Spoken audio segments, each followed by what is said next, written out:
When preparing yourself to go through the process and methodology of ethical hacking, we're going to talk about some of the preparation steps and some things that you should have gone over and discovered before the process starts.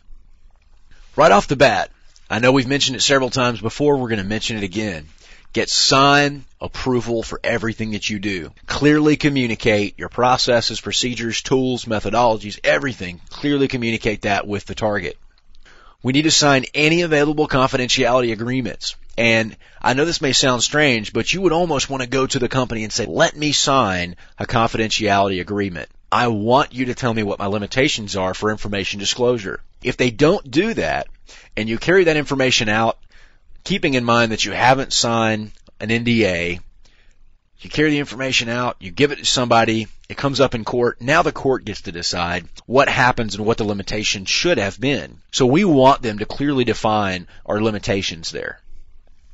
Another very important and often overlooked step in the preparation part is getting approval from collateral parties, such as internet service providers, business partners, customers if necessary. What that means by saying collateral party is someone that may be inadvertently affected by the penetration test that you're performing against this company. Company A may be fully aware and okay with your penetration test, but Company A's business partner, Company B, may be drastically affected if you take down one of the WAN links between the two companies during a vulnerability test of a router. Therefore, because they weren't aware of it, and technically you're affecting their systems, then you're in violation of various USC codes. So definitely a good point to bring up to the customer because they may not have thought of that.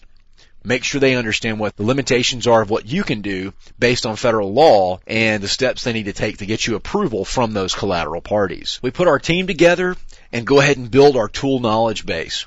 What that means is find a team of skilled folks. If you're going to do it alone, that's great. Usually when you perform ethical hacking, it's going to be in a group. We want to go ahead and gather the tools together, and it's important to define the tools early in the process based on the information the customer has given you. And that may mean giving the customer a huge spreadsheet of 10,000 tools and say, hey, we're going to use some of these, especially in a black box environment.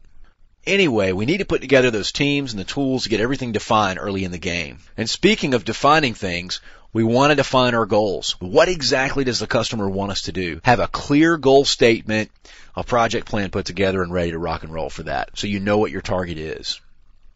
We want to identify ground rules. A lot of companies already being a little nervous about the concept of vulnerability assessment and penetration testing really are going to be nervous about this. So we want to be able to go in and say, look, here's what we're going to do. We're going to perform this test, and this test. And this test may in fact cause a denial of service. By identifying that early, they can say, look, we don't want to run that test. We want to run a different test that may be a little less intrusive. The reason that that's important is if you tell the company, I'm going to go in, I'm going to analyze your systems and find vulnerabilities. You go in there and when you're running Nessus against this particular computer, it crashes that system, costs the company millions of dollars. They can come back and say, you didn't tell us about this. You didn't identify that these are possible risks. So making sure that you understand what their limitations are for tolerance on this vulnerability assessment process and making sure they understand what the risks are. So by setting these ground rules, it makes it so that everybody can play nice on the playground. We want to set a schedule. A lot of companies don't want you coming in and monkeying with their systems during business hours. So do we need to postpone that to a weekend? Maybe a holiday, for example, when there's not a lot of traffic on the network. So clearly identify, again, kind of falling into the ground rules category of when can we do this? In addition to all of this, we want to notify the appropriate parties. Now, depending on the type of test that you're doing, whether it be a white box, black box, or a back-end test, I've seen scenarios where a chief information security officer would actually have someone come in and not tell anybody in the department that they're going to be doing this just to see how well the department would handle it. So depending on how you're going about this process and how the company wants you to do it, you want to notify the appropriate parties. Even if they know it's going to happen the morning of or the night of, send them an email, hey, I'm about to get started. Here's what we're going to do tonight, just as a reminder, so that they can be aware of that.